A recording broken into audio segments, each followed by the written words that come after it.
በአማራ ክልል በዘንድሮ የአረንጓዴ አሻራ መርሃ ግብር ከ1.7 ቢሊዮን በላይ ችግኞችን ለመትከል ታቅዶ እየተሰራ መሆኑን ርዕሰ መስተዳድር አረጋ ከበደ ገለጹ። በዘንድሮ አረንጓዴ አሻራ መርሃ ግብር ከሚተከሉ ችግኞች ውስጥ ከ25.8 ሚሊዮን በላይ የሚሆኑት የቡና አትክልትና ፍራፍሬ ችግኞች መዘጋጀታቸውን የክልሉ ግብርና ቢሮ አስታውቀዋል።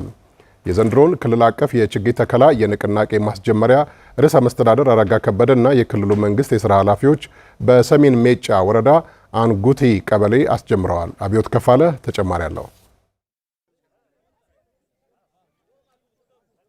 በአማራ ክልል ባለፉት 7 ተከታታይ ዓመታት በተካሄዱ የአረንጓዴ አሻራ የንቅናቄ መርሃ ግብር ከ10.6 ቢሊዮን በላይ ችግኞች ተተክለዋል። ይህም የደን ሽፋን እንዲያድግ፣ የተጎዱ አካባቢዎች እንዲያገግሙ ከማድረግ ባለፈም የአርሶ አደሩን ምርታማነት እንዲጨምርና ለበርካቶች የሥራ ዕድል ምንጭ በመሆንም አስተዋጽኦ አበርክተዋል። የዘንድሮውን ክልል አቀፍ መርሃ ግብርም ርዕሰ መስተዳድር አረጋ ከበደና የክልሉ መንግስት የሥራ ኃላፊዎች በሰሜን ሜጫ ወረዳ እንጉቲ ቀበሌ የአቮካዶ ልማት ክላስተር ችግኝ በመትከል በይፋ አስጀምረዋል። ባለፉት ዓመታት በተከናወኑ ስራዎች ተጠቃሚ መሆናቸውን በቀጣይም የተተከሉትን በመንከባከብ ለማልማት መዘጋጀታቸውን የአካባቢው አርሶ አደሮች ተናግረዋል። አቮካዶ ዛሬ በሰፊ ተተክሏል። ቀጣይም ለብዙ ጊዜ አገልግሎት ለሚሰጥ ውስጡ ልማት ሽንኩርት፣ ጎመን እንጠቀምበታለን በሚል አሜኔታ አለን። በውስጡም ሰብል አትክልትና ፍራፍሬ ምናምን ማድረግ ስለምንችል ምንም በቃ በሁለት ዙር መጠቀም ማለት ነው። አቮካዶ ካሁን በፊትም ተክለን እናውቃለን፣ ተክዬ አውቃለሁ። የተሻለ ገቢ ያለው በዘንድሮ የአረንጓዴ አሻራ መርሃ ግብር ስነ ምህዳርን ባገናዘበና ህብረተሰቡን ባሳተፈ መልኩም ኢኮኖሚያዊ ጠቀሜታ ባላቸው ዘርፎች ላይ በትኩረት እንደሚሰራ የአማራ ክልል ግብርና ቢሮ ኃላፊ አቶ ደረጀ ማንደፍሮ ገልጸዋል። ከጠቅላላው ከ1.7 ቢሊዮን ችግኝ ውስጥ 25 ሚሊዮን በላይ የሚሆኑት 25.8 ሚሊዮን በላይ የሚሆኑት የቡናና ፍራፍሬ ችግኞች ናቸው።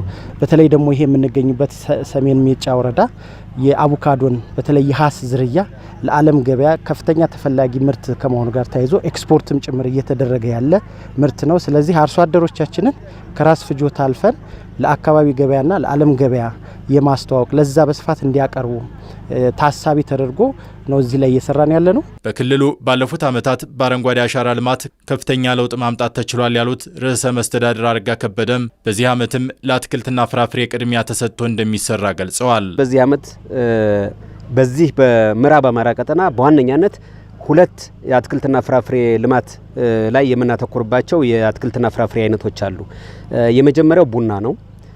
ቡና በስፋት ምስራቅ ጎጃም፣ ምዕራብ ጎጃም፣ አዊ ብሔረሰብ ዞን፣ ሰሜን ጎጃም በስፋት እንተክላለን ማለት ነው። ሁለተኛው የምናለመው በዚህ ቀጠና ላይ አቮካዶ ይሄ እንዳያችሁት በእነዚህ ቀደም ሲል በገለጽኳቸው ወረዳዎች ይካሄዳል ማለት ነው።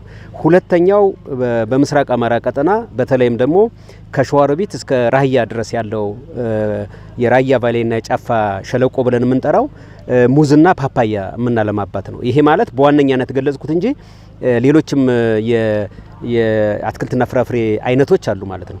ይህን እናደርጋለን በዚህ ዓመት ማለት ነው። ሁሉም የህብረተሰብ ክፍል ችግኞችን በመትከል ሀገርና አካባቢን የማልማት አሻራውን እንዲያሳርፍም ርዕሰ መስተዳድሩ ጥሪ አቅርበዋል። የደን ልማት የህብረተሰብ ተሳትፎን በትልቁ ይጠይቃል። የደን ልማት ዋነኛ ባለቤቱ ህዝቡ ነው። የደን ልማት ዋነኛ ተጠቃሚው ራሱ ህዝቡ ነው። ስለዚህ በዚህ ክረምት በየወረዳው በየቀበሌው በታቀደው መሰረት የችግኝ ተከላ ፕሮግራማችንን የአረንጓዴ ልማት ፕሮግራማችንን እውን እንዲያደርግ በዚህ አጋጣሚ ጥሬንም ለማስተላለፍ ፈልጋለሁ። በክልሉ በዘንድሮ የአረንጓዴ አሻራ መርሃ ግብር ከ262,000 በላይ ሄክታር መሬት ላይ ከ1.7 ቢሊዮን በላይ ችግኞችን ለመትከል ታቅደዋል። በዚህም ከ5.1 ሚሊዮን በላይ ህዝብ በንቅናቄ ይሳተፋል ተብሎ ይጠበቃል።